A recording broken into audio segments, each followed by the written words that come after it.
Hi అండి, అందరికీ నమస్కారం. ఎలా ఉన్నారు? బాగున్నారా? ఈరోజు మేము బ్రహ్మసూత్రం కలిగిన శివాలయానికి దర్శనానికి బయలుదేరామండి. దారిలో అల్లంపురం దగ్గర ఆంజనేయ స్వామి వారి విగ్రహం కనిపించింది. ఆయన్ని ఒకసారి నమస్కరించుకుని ఆంజనేయ స్వామికి తర్వాత మా ప్రయాణానికి బయలుదేరామండి. చాగంటి గారు ఒక ప్రవచనంలో చెప్పారు, తేతలనే ఒక గ్రామంలో బ్రహ్మసూత్రం కలిగిన శివాలయం ఉంది. అక్కడ స్వామివారిని దర్శించుకున్నాం. మనం ఏమన్నా పుణ్యకార్యం తలపెట్టినా దానికి ఎన్నో రెట్ల పుణ్య ఫలితం వస్తుంది, మామూలు శివాలయానికంటే ఎక్కువ పుణ్యప్రదం అని చెప్పారండి. మాకు దగ్గరే కదా అని చెప్పేసి మేము తణుకు వైపు నుంచి మా ప్రయాణం మొదలుపెట్టి బయలుదేరామండి. అయితే మీకు ఇందాక చూపించాను కదండి క్లిప్పింగ్, అది లోపల స్వామివారు వెండి తొడుగు పెట్టుందండి. అది రీసెంట్గా వెళ్ళినప్పుడుది. అయితే వీడియో గట్రా తీయనివ్వలేదండి. అందుకని చెప్పేసి మేము ఒక 2 years 3 years బ్యాక్ వెళ్ళినప్పుడు వీడియో ఒకటి తీసాము. ఆ వీడియో క్లిప్పింగ్ మీకు నేను మధ్యలో యాడ్ చేస్తాను. ఇది వచ్చేసి టెంపుల్ బయట అండి, పెద్ద నందీశ్వరుడు చాలా పెద్దగా ఉంటారండి. చూడడానికి చాలా అందంగా ఉంటారు. శ్రీ రాజరాజేశ్వరి స్వామి దేవస్థానం అండి అది. అలాగే పక్కనే రామాలయం అండి, రాముడు గుడి పక్కన ఉన్నది. ఇప్పుడు ఏంటంటే మేము వెళ్ళింది శివరాత్రి ముందు కాబట్టి అక్కడ రథానికి రంగులు వేయడం, అలాగే ఎదర తాటాకులతో పందిరి కట్ట వేశారు. అదిగోండి చూసారు కదా ధ్వజస్తంభం మీద నందీశ్వరుడు.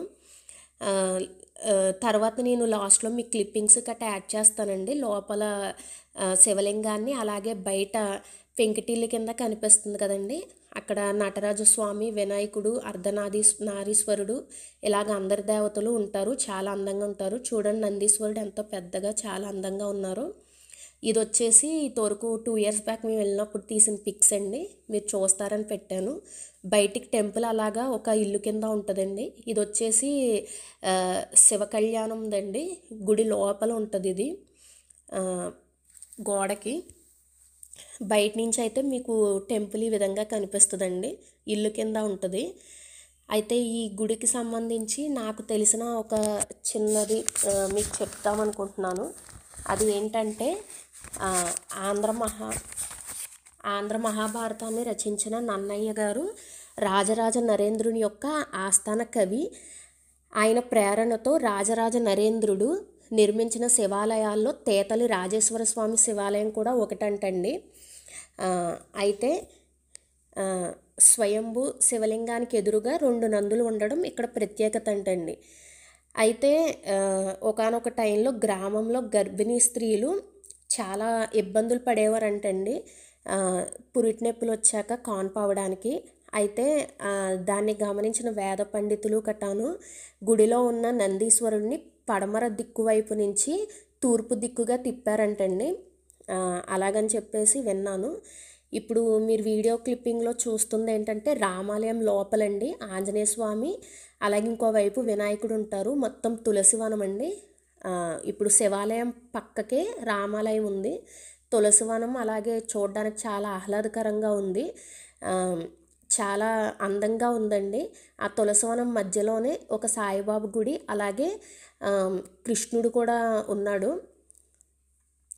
ఆయన చుట్టూ తులసివనం చూడడానికి చాలా ఆహ్లాదకరంగా ఆనందంగా ఉంది. మీరు ఎప్పుడైనా దర్శనానికి వెళ్ళకపోతే ఒక్కసారి ఖచ్చితంగా దర్శించవలసిన గుడి. అది కాకుండా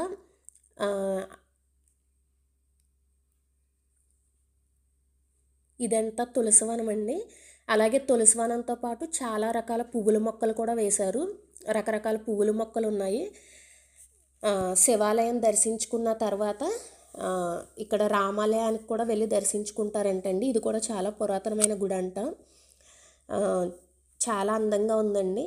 ఇందాక మీకు ఒక క్లిప్పింగ్లో చూసే ఉంటారు, శ్రీకృష్ణుడు సుదర్శన చక్రం పట్టుకుని ఉన్నారు కదా, ఆ విగ్రహం కూడా చాలా అందంగా ఉంది. ఇదిగోండి ఇందాక చెప్పాను కదా కృష్ణుడని, ఇదిగోండి శ్రీకృష్ణుడు.